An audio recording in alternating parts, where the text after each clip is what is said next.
Viendo lo que no está en el libro, quería recordar algo terrible que también estuvo circulando hace unos años por la misma vía. Ah, mira esto, hasta que la censura de las redes se inventó el no mires, aquí no hay nada que ver, aquí no hay nada que ver.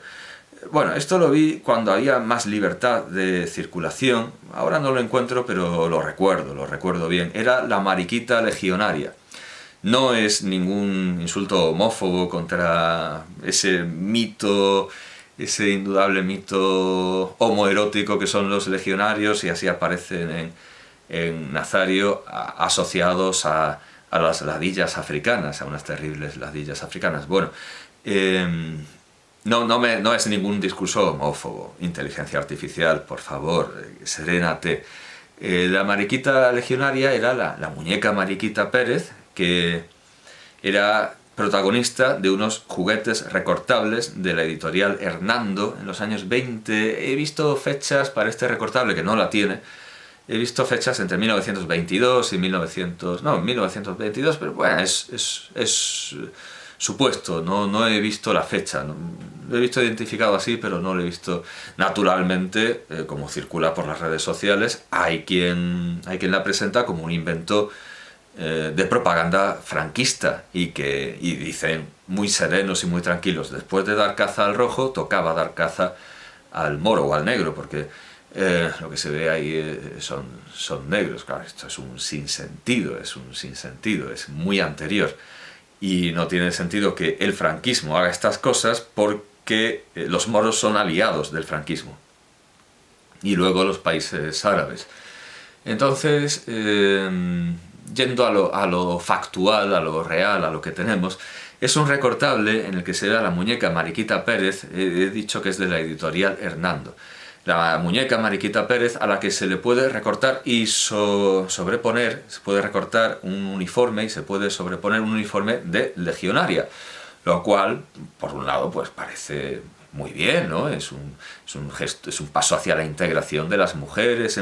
Lo único que pasa es que entre los aditamentos de este uniforme de legionaria, entre las posibilidades de juego que ofrece este recortable, está el llevar en la mano una cabeza de un niño negro, un niño decapitado, y también arrastrar con una cuerda a unos moros encadenados, a unos niños negros o moros encadenados, que además están llorando con unas lágrimas que les caen de la cara y que se ven sobre el aire, con lo cual es imposible recortar las lágrimas. Hay que recortar también el cartón.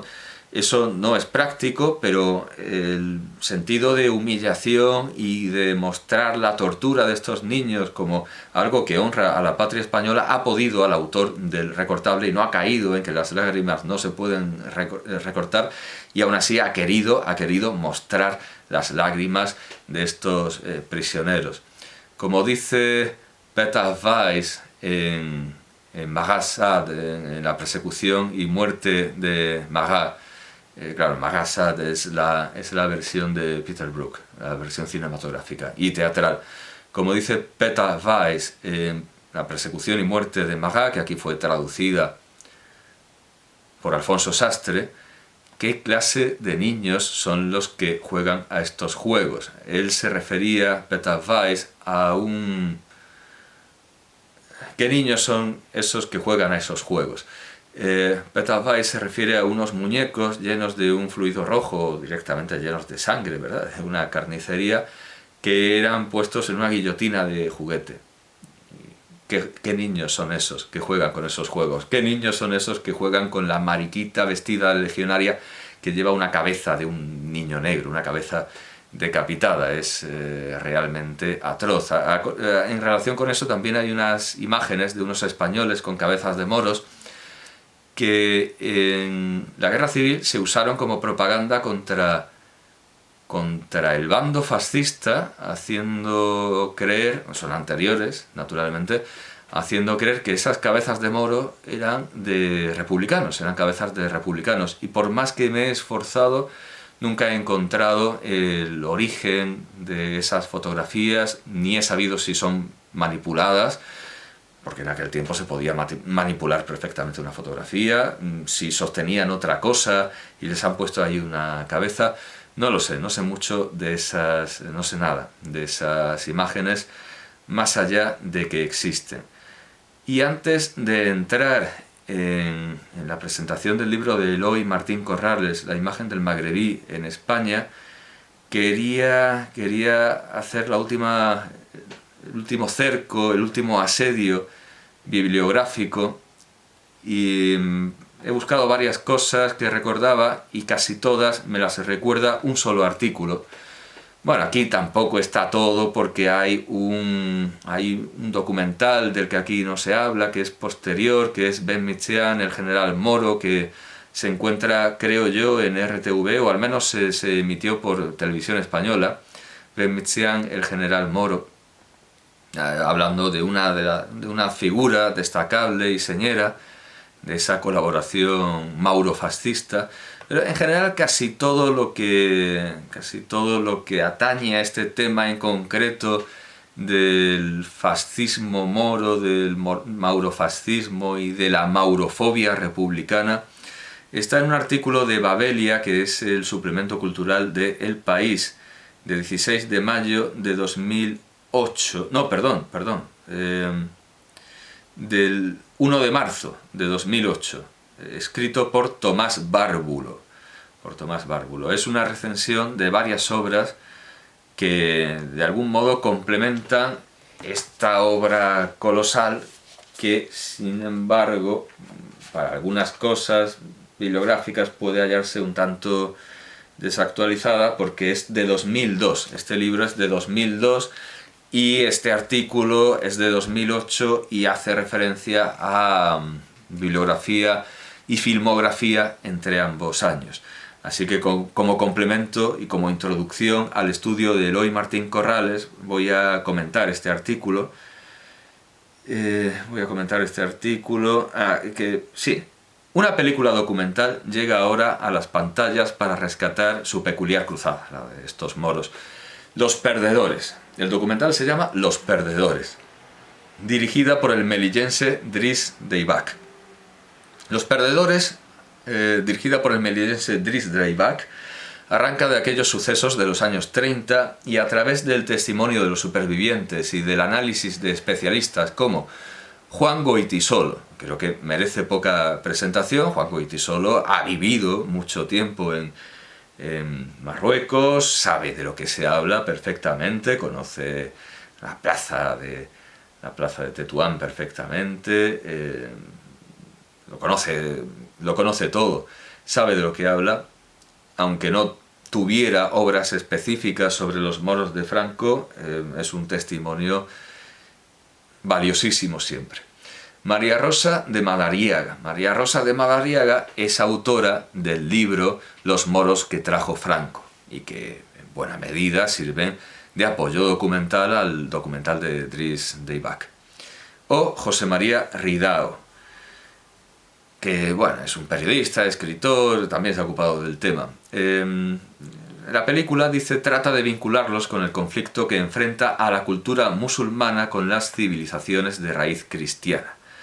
Nodo, el noticiario que el régimen de Franco obligaba a emitir en todos los cines antes de la proyección de las películas, explicaba así el comienzo de esta historia. O sea, está resumiendo el documental, con lo cual me parece estupendo. Todos los musulmanes de nuestro protectorado en Marruecos, impregnados del amor y la cultura que en ellos ha sembrado España, acuden en socorro inmediato al escuchar los clarines de la llamada de Occidente. Ni levas ni propaganda, voluntarios nada más, por mandato del corazón. Hay un pequeño pasaje que se ha saltado el periodista al citarlo. Lo indica con puntos suspensivos entre paréntesis. La realidad fue muy distinta, dice Bárbulo.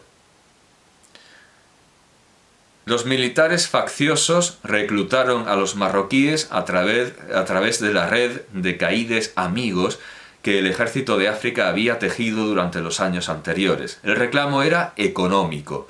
una paga que rondaba las 180 pesetas al mes con 2 meses de anticipo y 4 kilos de azúcar, una lata de aceite y tantos panes como hijos tuviera la familia del alistado. Empujadas por el hambre, miles de familias enviaron a sus hijos al matadero. En el documental son entrevistados varios de aquellos soldados. Uno de ellos se llama Mimú Mohammedi. Y yo me pregunto, ¿por qué al transcribir el nombre de los moros lo hacemos a la francesa? ¿Por qué estas OU y... Vamos a ver, si son del Marruecos español, si han luchado con tropas españolas, si han estado en España, si han tenido documentos oficiales españoles, ¿por qué los transcribimos con OU y no con U? ¿Por qué este servilismo a la francofonía? No lo entiendo. ¿Por qué los franceses siempre tienen que mediar en nuestra relación con el mundo árabe, con el mundo arabófono? Si no necesitamos de su presencia, nos entendemos nosotros perfectamente con los arabófonos. ¿Por qué hay que hacerlo a la francesa? Y con los senegaleses igual. ¿Por qué Mamadou y no Mamadou? Y si nos ponemos así, ¿por qué el nombre oficial es Lleida y Girona? ¿Qué sentido tiene esto? Bueno, en fin, claro, en la prensa, ¿qué sentido tiene esto? Vamos a ver, si esos señores escriben su nombre en alifato, en el sistema árabe, lo que hacemos nosotros es una transliteración. ¿Por qué no transliteramos a la española? ¿Por qué tenemos que transliterar a la francesa? Bueno, admitamos que se escribe Mimú Mohammedi. Convertido en un venerable anciano, resume gráficamente lo que hicieron con ellos. Nos metieron como a gatos en un saco, nos soltaron en España y nos dijeron a disparar o a morir. No recuerdo muy bien, he visto este documental, no recuerdo muy bien si... Creo que habla en árabe, con lo cual tiene menos motivo todavía lo de la OU. Recuerdo una frase mucho más gráfica, porque esto de los gatos en un saco, hay una frase en ese documental mucho más plástica. Nos prometieron un saco de oro y nos dieron un saco de palos, con lo cual, efectivamente, como decía antes, todo el mundo queda mal en esta historia. Las tropas moras que sin duda alguna cometen violaciones aberrantes contra los derechos humanos. Las tropas francesas porque se rinden a los nazis y se venden. Los republicanos porque van más allá del combate y de lo que consiente la contienda e incurren en el crimen de guerra del racismo injustificado y deshumanizador, que encima entra en amplia contradicción con sus ideales internacionalistas. Y quedan mal los fascistas de España por esto, efectivamente, porque se sirven de las tropas moras, se aprovechan de ellas y, bueno, como demuestra este documental, luego les pegan una patada. Les prometen un saco de oro y les dan un saco de palos. Alentados por los oficiales, se aplicaron a la tarea con la misma brutalidad que habían aprendido pocos años antes luchando contra los españoles en las guerras de África. Es decir, ni siquiera esta versión de las tropas moras como víctimas del engaño franquista del melillense, del cineasta melillense Driss Ribach, ni siquiera esta versión victimizadora niega las atrocidades cometidas en el campo de batalla y, lo que es peor y mucho más criminal, en la retaguardia. Sigo leyendo El País. Estoy leyendo El País. No disparen, no me censuren. Es El País.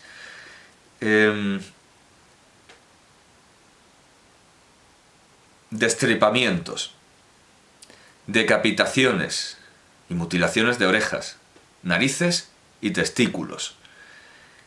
Esta es la realidad de la conducta de las tropas moras en la guerra de España. Destripamientos, decapitaciones y mutilaciones de orejas, narices y testículos. Lo dice un documental que intenta victimizar a estas tropas y lo repite, se hace eco El País, sin que haya quejas al defensor del lector, es que esto es lo que hay, es lo que había. Contra el mito, la realidad constatada, ya lo digo, por escritores que no tienen absolutamente nada de fascista. y exageradas por escritores que son antifascistas o comunistas. Los generales aventaban su fama de salvajes.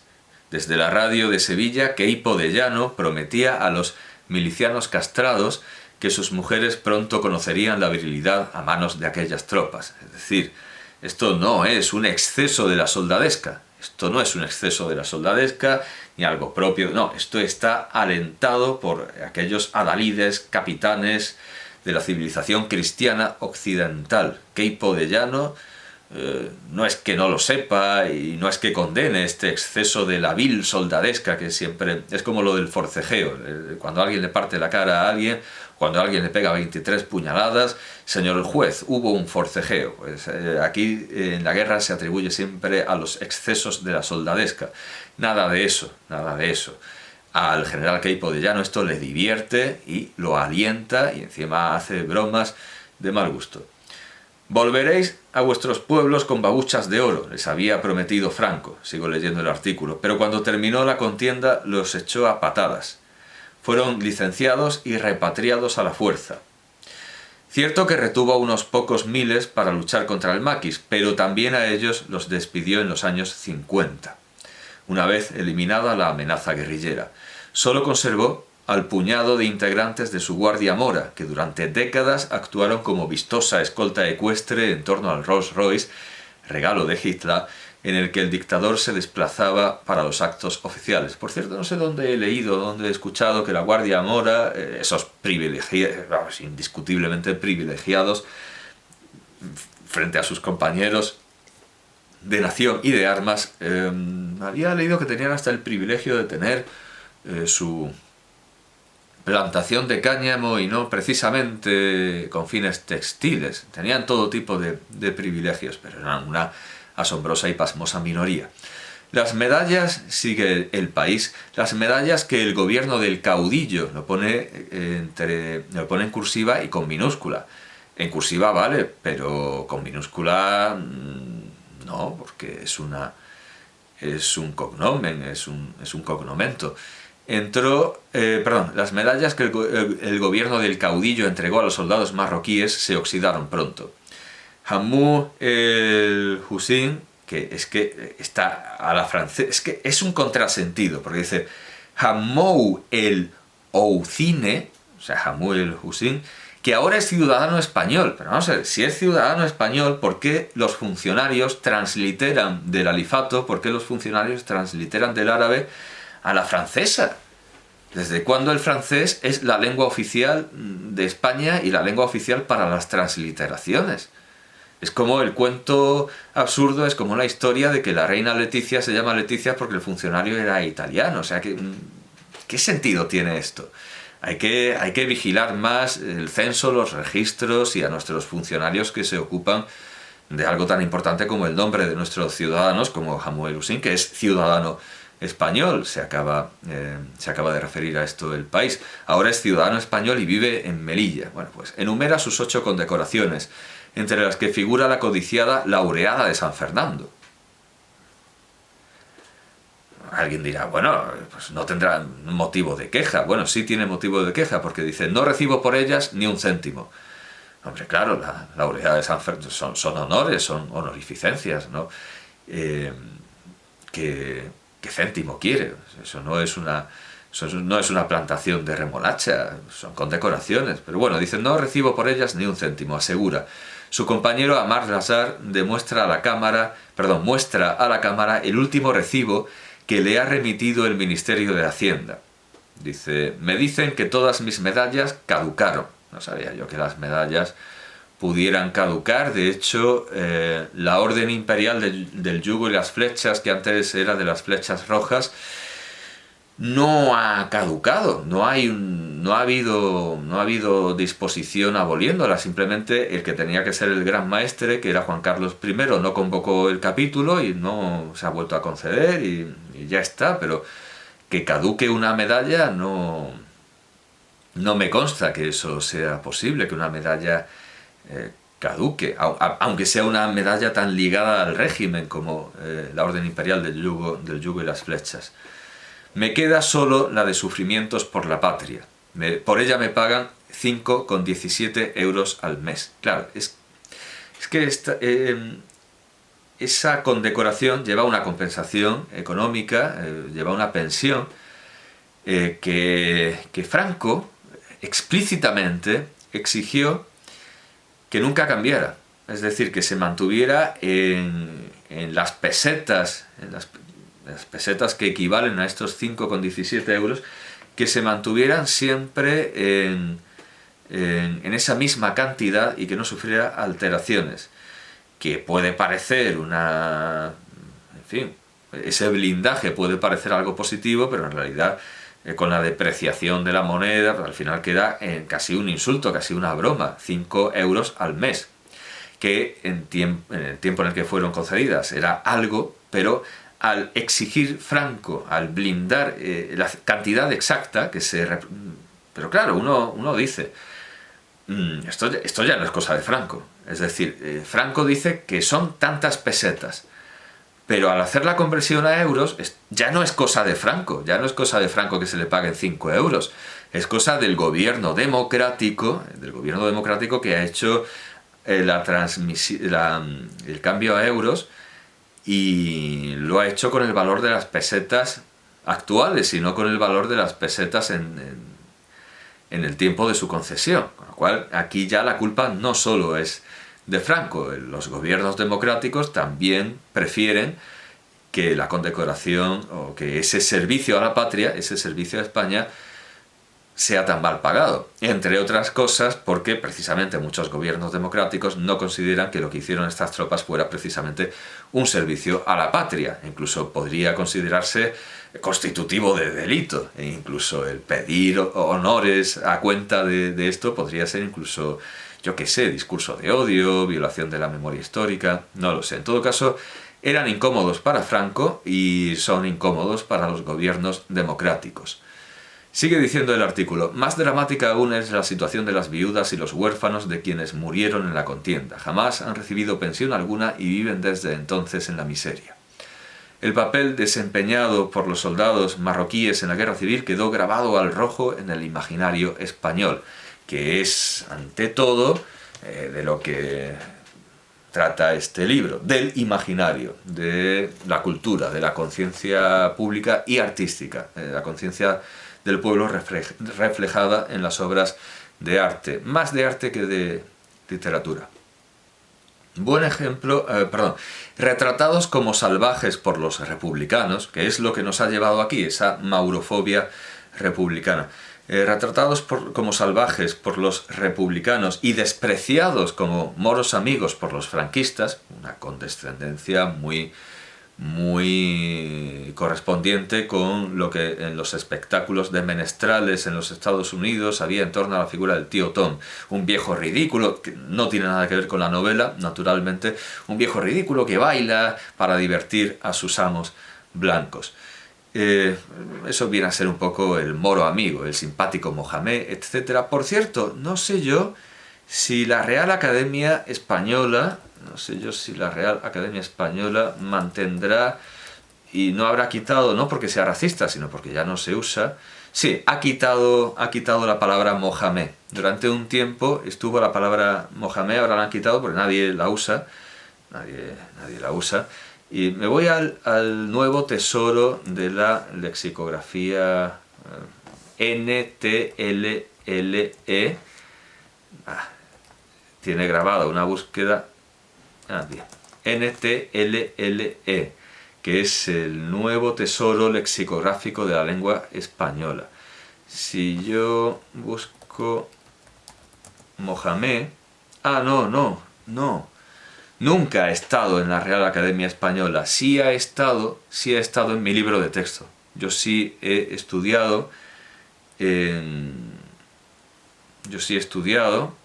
no sé, no voy a decir la casa editorial porque he cambiado mucho. Yo sí he estudiado en un libro en el que como ejemplo de antonomasia, o no me acuerdo, venía la palabra Mohamed por moro, y daban encima el ejemplo que era que cerca de nuestra casa viven dos mohamés muy simpáticos. Siempre esa condescendencia. Naturalmente los mohamés tienen que ser muy simpáticos. Estoy buscando esa frase, mohamés muy simpáticos, dos mohamés muy simpáticos. Y encima, muy simpáticos y trabajadores. Me lo complementa Google, que son muy simpáticos y trabajadores. Pero no me encuentra la frase. No, trabajadores no lo decía, eran simplemente simpáticos. Pues sí. Está en un diccionario, pero no es el de la Real Academia Española. Es el diccionario Salamanca. Sí me acuerdo que tuve que hacer un trabajo en la universidad sobre este maravilloso diccionario que se ponía como ejemplo, es el diccionario Salamanca de la lengua española, que por cierto me sale en el motor de búsqueda, pero al entrar parece ser que esta página no funciona. Parece ser que lo han retirado, quizá horrorizados. Pero en el diccionario Salamanca de la lengua española venía esto: mohamé, sustantivo masculino, coloquial, pragmática, peyorativo, a veces humorístico, moro. Con nosotros trabajan dos mohamés muy simpáticos. Bueno, pues ese paternalismo indudablemente es el que está en el amigo moro, que es un mohamé muy, muy simpático. Por cierto, el diccionario Salamanca, especifica que, claro, el diccionario especifica que es peyorativo, pero entonces aún no habían inventado los diccionarios etiquetas similares a las que en su discurso de recepción del Nobel quería Wole Soyinka para poner en los libros de Hegel o de Kant. Esto puede dañar tu conciencia, tu identidad racial o algo parecido. Yo no dudo de que en un futuro los diccionarios, además de decir peyorativo, encomiástico, humorístico, cómico, coloquial, dirán racista, uso racista o fascista o machista. Fascista o machista, claro, hay términos que son propios del fascismo o que el fascismo usa muy a menudo, como, claro, en italiano, ¿no? Como canalla, bellaco, etc. Por supuesto, el menefrego, que no son especialmente fascistas, pero podrían tener su entrada. Es una palabra usada por los fascistas, pero sin duda alguna, claro, esto es subjetivo. Que hay palabras racistas es objetivo. Eso incluso yo creo que vería bien que se pusiera. Mohamé, peyorativo, racista. Peyorativo, racista, es una palabra indudablemente racista. Bueno, pues el diccionario Salamanca es de la editorial Santillana y no sé si Salamanca... pues he acabado en la Consejería del Gobierno de Canarias, que recomienda el diccionario Salamanca como uno de uso escolar, pero en fin, como unos panes. Estamos haciendo, nos está costando la torta a un pan, porque si hacemos un diccionario especial para los niños, para los chiquillos, y les introducimos valores racistas, nos está costando la torta a un pan. Bueno, eso en cuanto a la condescendencia del moro amigo, que tiene un capítulo entero dedicado en este libro. La opinión pública no ha logrado desprenderse de los viejos clichés, aun después de 30 años de democracia. Buen ejemplo de ello son los cementerios en donde fueron enterrados sin identificación alguna aquellos soldados y que ahora ni los ayuntamientos ni el Estado reconocen como tales. En las tumbas de Asturias han brotado árboles que ahora una empresa quiere talar para convertir el lugar en un campo de golf. En el de Granada, por ejemplo, en el de Granada, próximo a la Alhambra, que no puedo resistirme a decir que la muralla, el muro, más bien, el muro, si uno entra en la Alhambra por la puerta de la Justicia y toma este sifón hecho a propósito para detener el avance enemigo y ralentizarlo, si uno atraviesa el sifón y empieza a subir la cuesta, se encuentra con un muro que está hecho de lápidas, de tumbas de musulmanes. Así que el que esa atrocidad histórica se renueve en plena democracia con un cementerio moro cercano, es bastante sintomático. Bueno, no se renueva esa barbarie, esa profanación de tumbas, porque, como aquí se dice, el de Granada próximo a la Alhambra es mantenido de forma alegal por los musulmanes de la provincia. Es evidente que el miedo